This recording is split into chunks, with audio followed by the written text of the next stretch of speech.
Let's get back to this now with the power sector. We've still got Professor Okafor here with us talking about the stopgap measure.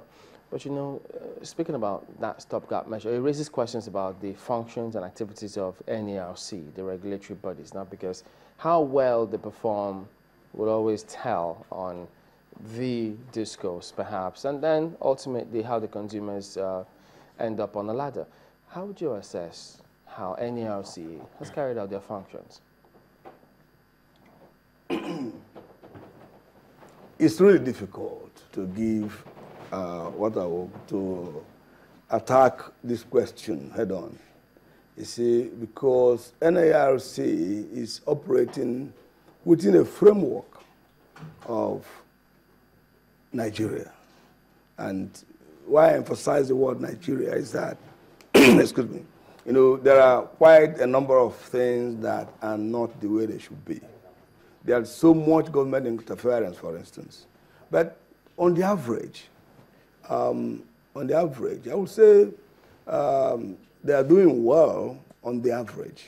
But much is expected because it's like they're handling a very sensitive aspect of the national economy.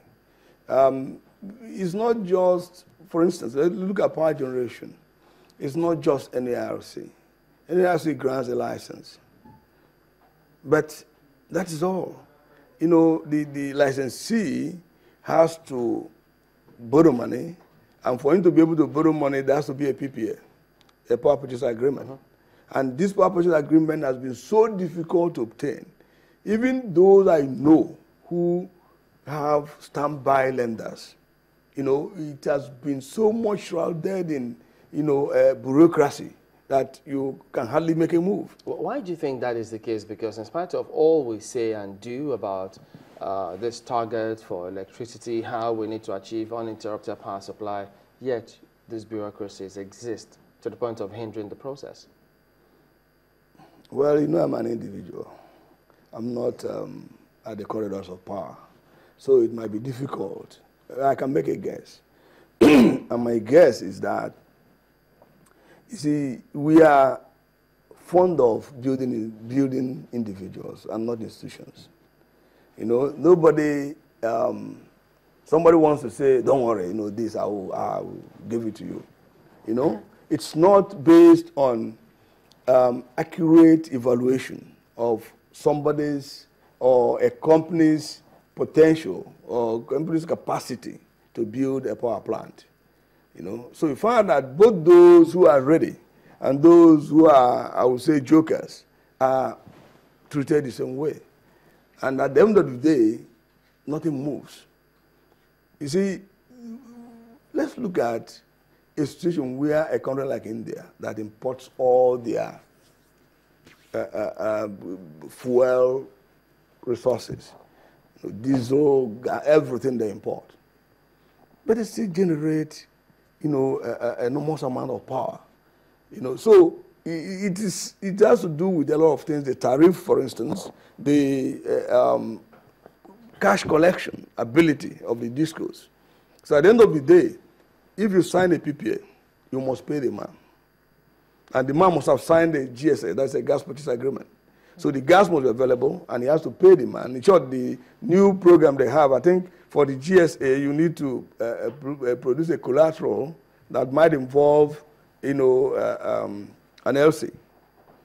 I think that's part of what the Vice President says they are looking at now to see how they can also provide gas to power some of those NIPP so that it will contribute to the capacities that we've got at the moment.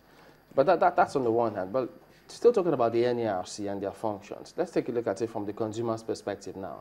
Because there's a lot of complaint about several directives that have been given by NERC. How have they been carried out by discos? How the consumers coming off? Because the part that you say their functions may be limited where they grant licenses, but they are regulatory authority. Yeah, no, of course. Yeah, about the prepaid billing system, estimated billing systems, the metering systems, all of this, they have a huge role to play, and not many consumers are smiling about that now. No, that is definite. You know, in terms of the metering system, or the metering project, I will agree with you completely that it has been excessively slow. You know, it could be better than that. I agree with you when it comes to regulatory functions. You see, the other thing, of course, is also the TEGA inspection. You know, fine, people are complaining about power. Indeed, we still have to get down to quality of power eventually. It's like we're trying to solve one problem, and then after that, we have to meet the other. You know, because in any case, if you look at your house ordinarily, you know, how many times does your voltage remain stable? You know, the bulb goes high, it comes down, and all that. Everybody wants stabilizers. And then your gadgets in the house, you know, what is their lifespan? You know, how many of them get up to half of their lifespan? You know, because of switching and all that. So who will come to that? So there is much expected of them in the regulatory aspect. You see, I don't see why people should rely on estimated billings deliberately because they want to give you bills you did not consume. That's what it means. You know, because if it is a fair deal, put a prepaid meter, and at the end of the day, I don't have any business with it. All I know is that once I buy the card and put it there, the thing works. And there's no problem. If I want to consume more, I consume. If I want to consume, if I want to burn just one bulb, it's okay.